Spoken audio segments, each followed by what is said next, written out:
Following a desperate battle, the wolf vanished into particles of light. Seowoon exhaled deeply, muttering, "I thought I was done for."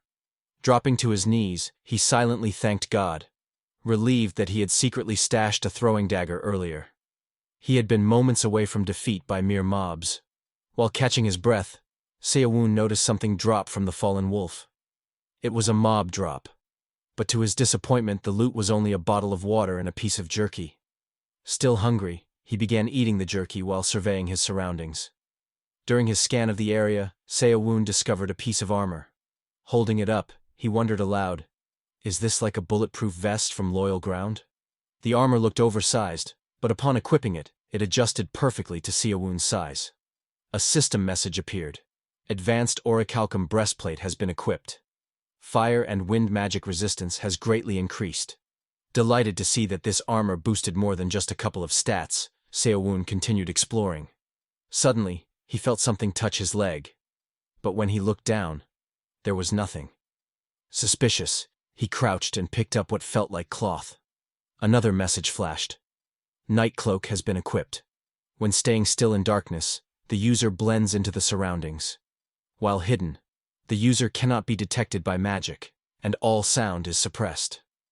Thrilled by his new stealth ability, Seowoon whispered to himself, "With this, I can stay alive for as long as I need." Still puzzled about the presence of a house in such an isolated location, he concluded that his luck had improved significantly on day 2. Seowoon began wandering through the jungle, but hadn't encountered a single other player yet. Suddenly, the sound of rushing footsteps reached his ears. Someone was running. Seowoon quickly hid in a nearby bush and activated his cloak.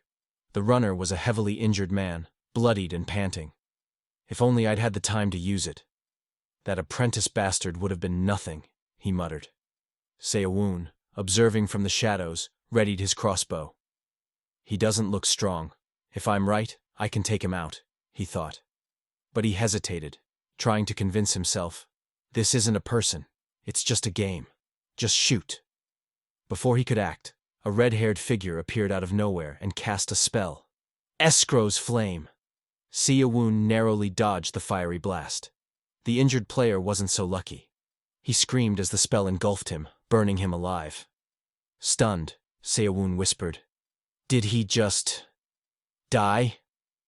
A chest appeared where the player had been, confirming that the player was gone and reinforcing the idea that this was indeed a game. Another player, presumably the red-haired attacker, approached the chest. Thanks to the night cloak, Seowoon remained invisible. The attacker scoffed, "Someone who couldn't even use magic dared to steal from me?" He chuckled bitterly. "Unlucky bastard. If he had just died to my sword, he wouldn't have had to suffer being burned alive." Seowoon was amazed the cloak had kept him completely hidden. The red-haired man retrieved the loot and said with arrogance, "You should be honored to die at the hands of me, Kairon." While Kairon was inspecting the chest, Seowoon observed quietly, thinking, "If I hesitate, I'll be the next one hunted." Just then, Seowoon released an arrow. It struck Kairon's barrier, nearly shattering it. Startled, Kairon started casting again. Seowoon launched a second arrow, further weakening the barrier. Kairon cursed, "Damn it! My barrier will break at this rate." He launched a fireball at a tree, but Seowoon wasn't there. Another arrow flew. This time, Kairon's shield broke. Panic appeared on his face. "Where are you hiding, you bastard?" Kairon cast another spell, but it was too late. A dagger struck him squarely in the forehead. Blood flowed from his nose. Seowoon exhaled in relief. "I won." Another chest appeared. Seowoon muttered, "If anyone sees the fire, it'll draw attention. I need to loot fast and leave." He opened the chest and stored its contents into his subspace. Among the loot, he found an escrow necklace, but upon inspection, it had no attributes. "Trash item," he sighed. "I'll stash it for now." Then, light radiated from another item. "You have obtained Circle Stone. This stone wraps around the user's heart and grants the ability to use mana. Once used, you can learn the magic of that circle." Eyes wide with excitement, Seowoon gasped, "I can become a mage, just like that?" He remembered what the injured man said before dying. If I had time to use it. Seowoon smirked. Sorry, but I'll make good use of it in your place.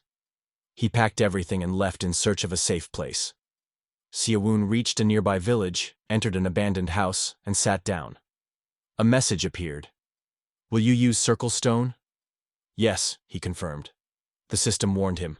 You will be motionless for 3 hours. No items or actions can be used during this time. Pain surged through his body. Seowoon clenched his teeth, suppressing the screams rising in his throat. For the next 3 hours, he endured agonizing pain and nearly lost consciousness. Finally, the process completed. Seowoon sat, sweating and weak, and muttered, "Learning martial arts was easy. But this..." He opened his status window. Seowoon now had 2 jobs and had gained mana. He checked the survivor count and was stunned. It had dropped significantly overnight. Among the names listed, one stood out: Nam Sagwang, who had killed many players. Flashback, hours earlier. Nam Sagwang stood silently atop a tree. Below, a frightened player ran for his life, screaming, "Please, stop! Don't chase me!" The runner tripped and collapsed. "Please, let me be in the top 90. Nam Sagwang didn't respond. He approached silently as the boy cried and, without mercy, crushed his head, ending his life instantly.